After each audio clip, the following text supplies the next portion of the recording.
العليم من الشيطان الرجيم. اللهم صل على محمد وعلى آل محمد كما صليت على إبراهيم وعلى آل إبراهيم إنك حميد مجيد. اللهم بارك على محمد وعلى آل محمد كما باركت على إبراهيم وعلى آل إبراهيم إنك حميد مجيد. رب اشرح لي صدري ويسر لي أمري واحلل عقدة من لساني يفقهوا قولي.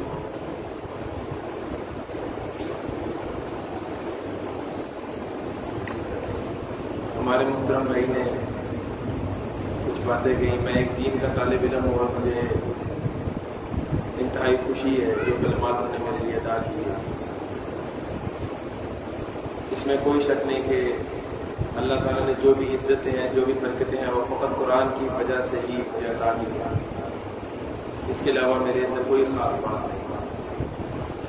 اور دین کا اصل کام تو ہمارے محترم ساتھی کر رہے ہیں یہاں پہ جو دن رات دین کی تبدیل کے لیے تگود کر رہے ہیں. اللہ تعالیٰ کو استقامت دے اور ان کے کام میں برکت عطا فرمائے.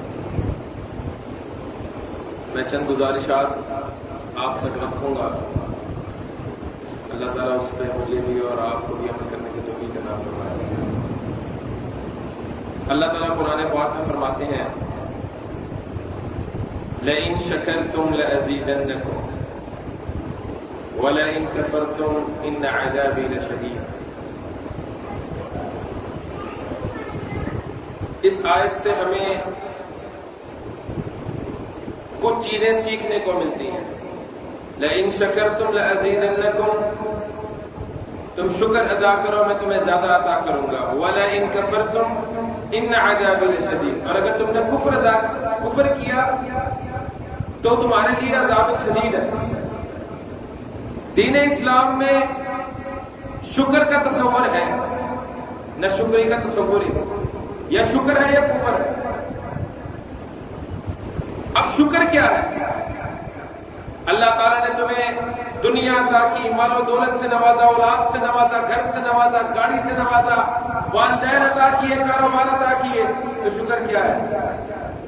حاجی صاحب کیسے معاملت کر رہے ہیں؟ الحمدللہ. فقط یہ شکر ہے؟ دین اسلام عمل کا نام ہے, فقط قول کا نام نہیں. اللہ تعالیٰ نے جو تمہیں نعمت عطا کی ہے اگر تم عملاً شکر ادا نہیں کرتے تو تم عذاب کے مستحق ہو. تمہارے ان نعمتوں کے اوپر اللہ کا عذاب نازل ہو جائے گا.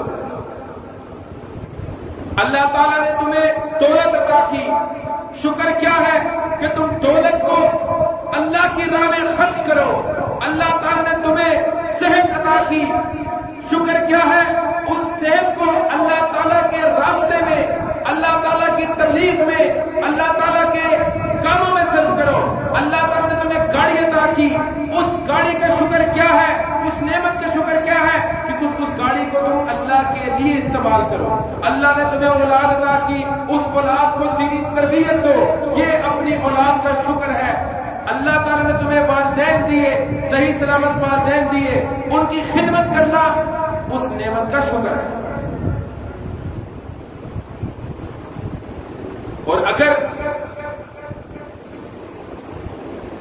ہم اس نعمت کا شکر نہیں ادا کر رہے تو ہم اس نعمت کا کفر کر رہے ہیں. عام طور پہ تصور ہے گاڑیاں گھر میں کھڑی ہوتی ہیں اور جب اذان کی آواز آتی ہے تو لوگ کہتے ہیں مسجد کھڑی ہوئی ہے. 5,000 کے کاروبار کے لیے گاڑی سٹارٹ کر کے جو ہے وہ دوسرے شہروں میں چلے جاتے ہیں, لیکن نماز کے وقت بہانا ہے کہ مسجد دور ہے. تو کیا یہ اس نعمت کا شکر ہے یا کفر ہے؟ اللہ تعالی کون کہتا ہے فیکون ہو جاتا ہے, اور اللہ تعالیٰ کے لیے کوئی مشکل نہیں ہے تم سے تمہاری نعمتوں کو ایک پلکتے جھپکتے ہیں چھین لو. انما امرہ اذا اراد شیئا ان یقول له کن فیکون. اللہ تعالیٰ نے ارادہ کر لیا تو کن کہنا ہے, فیکون ہو جائے. ہم لوگ کیا کر رہے ہیں؟ ہم لوگ اپنی صحتوں کا, اپنی اللہ تعالیٰ نے ہمیں 2 ہاتھ, 2 کان, 2 آنکھیں, دماغ صحیح سلامت دیا ہے. ہم لوگ کیا دین کے دین کے لیے اپنی توانائیوں کو صرف کر رہے ہیں؟ کیا ہم نے 6/3 کی قبر میں نہیں جانا؟ موٹیویشن کیا ہے؟ جنت سے بڑی کون سی موٹیویشن ہے؟ یقین کی کمی ہے، یقین کی کمی ہے کہ ہم نے مرنا نہیں، اسی لیے ہم اللہ تعالیٰ کی کتاب کو پڑھ نہیں رہے، اللہ تعالیٰ کے بتائے ہوئے نصاب کو نہیں پڑھ رہے، شاید ہمیں موت بھولی ہوئی ہے۔ ہمارے معاشرے میں کیا ہو رہا ہے؟ ملاوٹ ہم کرتے ہیں، جھوٹ ہم بولتے ہیں، ناپ تول میں کمی ہم کرتے ہیں، لوگوں کے ساتھ برے رویے ہم اختیار کرتے ہیں، حسد ہم کرتے ہیں، بغض ہم کرتے ہیں، پھر ہم کہتے ہیں اللہ تعالیٰ کی رحمتیں نہیں آتی۔ کیا جو کردار ہمارے ہیں اللہ تعالیٰ کی رحمت کی امید ہم کر سکتے ہیں؟ یہ اپنے دل سے پوچھیں، اپنے دل سے پوچھیں کہ آج رات اگر ہمیں موت آ جائے تو کیا ہم حساب کے لیے تیار ہیں؟ کیا وہ دکھائیں گے اپنے رب کو کہ ہم دنیا میں کیا کر کے آئے ہیں؟ کاروباری معاملات ہمارے خراب ہیں، حقوق العباد میں ہم فیل ہو چکے ہیں، بغض ہم رکھتے ہیں، کینہ ہم رکھتے ہیں، ایک دوسرے کی ٹانگیں ہم کھینچتے ہیں، طنز و تشنیع ہم کرتے ہیں۔ کیا یہ میرے نبی کی تربیت ہے؟ کیا ہم اپنے نبی کے اسوہ حسنہ پہ چل رہے ہیں؟ میرے بھائیوں، میرے بزرگوں، زندگی کی ہمیں کوئی گارنٹی نہیں، اگلے پل کا نہیں پتا کہ یہاں سے نکلے تو موت آ جائے، لیکن اس چیز کی ہمیں گارنٹی ہے کہ جو اگلی زندگی ہے وہ نہ ختم ہونے والی ہے۔ اس چیز کی ہمیں گارنٹی ہے کہ اگر ہم نیک اعمال کریں گے تو جنت میں جائیں گے، اور اللہ کی نافرمانیاں کریں گے تو جہنم میں جائیں گے۔ پھر ہم کیوں غلط راستے پہ ہیں؟ پھر ہم کیوں جھوٹ پہ ہیں؟ پھر ہم کیوں دغا پہ ہیں؟ کیوں اپنے آپ کو دھوکہ دے رہے ہیں؟ دین عمل کا نام ہے، گفتگو کا نام نہیں ہے۔ اللہ تعالیٰ قرآن میں کہتا ہے وَأَنْتُمُ الْأَعْلَوْنَ إِن كُنتُم مُؤْمِنِينَ، تم بلندیوں پہ ہوگے اگر تم مومن ہوگے۔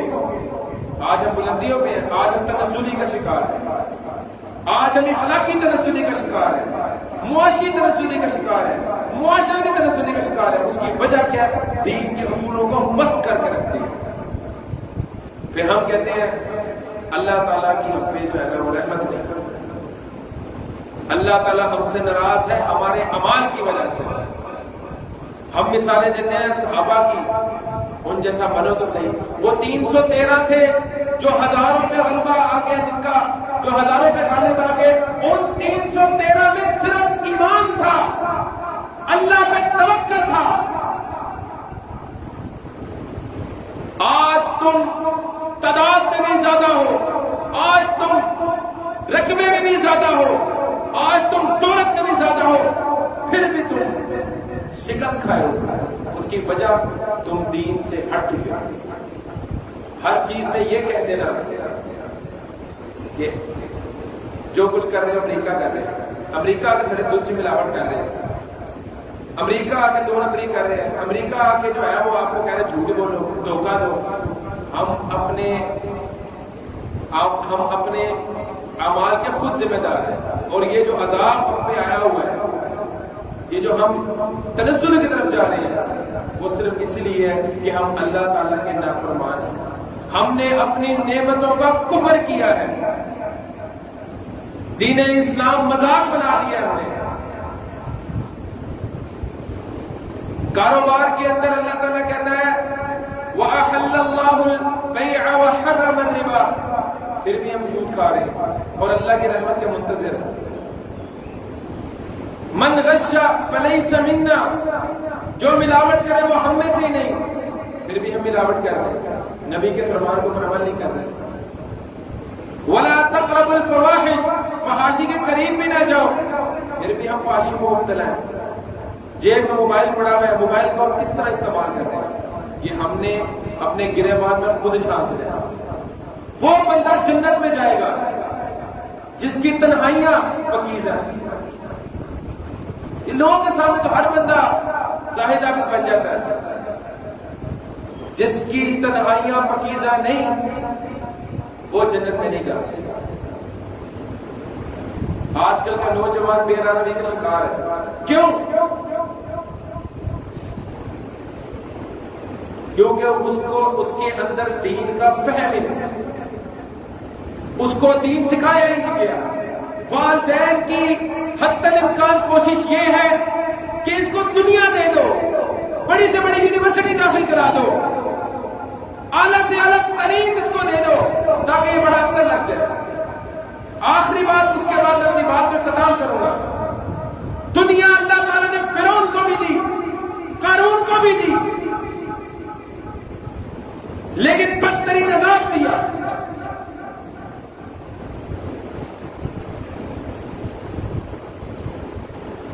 گزشتہ روز آپ سب کے علم میں سہراب پیسہ کے والے کا مالک جو ہے وہ ہاسپٹل میں مر گیا، ارب پتی بندہ، اس کی لاش لینے کے لیے 3 بیویاں تھیں، کو 15-16 بچے تھے، کوئی لاش لینے کے لیے نہیں آیا۔ دنیا تو اس کے بعد بہت ہی کیا حاصل ہوا۔ ایڈن ہاؤسنگ سوسائٹی کا مالک جو ہے ڈاکٹر امجد اقبال، اس کی لاش کے اوپر احتجاج ہوا پہلی بار زندگی میں۔ دنیا تو اس کے بعد بہت تھی، یہ اللہ کا عذاب نہیں، کسی کے جنازے کے اوپر احتجاج ہوا۔ خدا کی قسم، اگر تم اپنے بچوں کو دین نہیں سکھاؤ گے تو وہی بچہ افسر بن کے بھی تمہارا ہاتھ بڑھا کے تمہیں اولڈ ایج ہوم میں چھوڑا ہے، تمہارے مرنے کے بعد تمہارے لیے دعا بھی نہیں کرے گا۔ دین کو تھامے رکھو، عزت دین میں ہے، فلاح دین میں ہے۔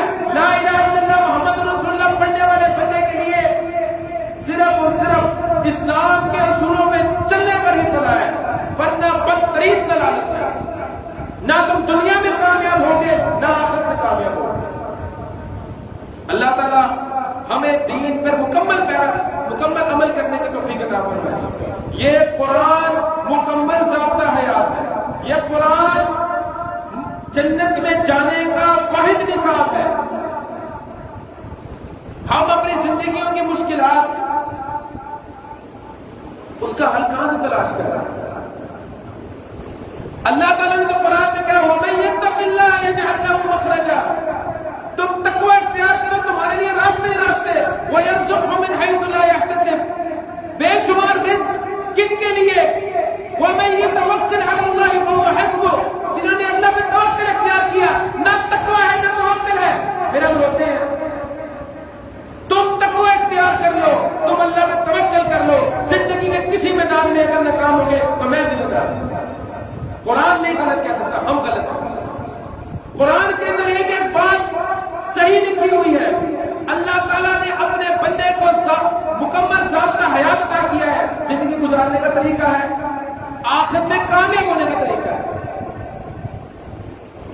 تم نے قرآن کی تعلیمات کو مس کیا، تم دنیا میں رسوا ہو۔ آج قرآن پہ عمل کرنا شروع کر دو۔ علم اتنا ہو یا اتنا ہو فرق نہیں پڑتا، جتنا علم ہے اس پہ عمل کرو، ناکام نہیں۔ اللہ تعالیٰ ہمارے تمام دکھ، درد، غم، تکلیفیں، پریشانیاں، بیماریاں، مصیبتوں کو دور کرے، ہمیں ذہنی، قلبی، روحانی، جسمانی، دماغی سکون عطا کرے۔ وآخر دعوانا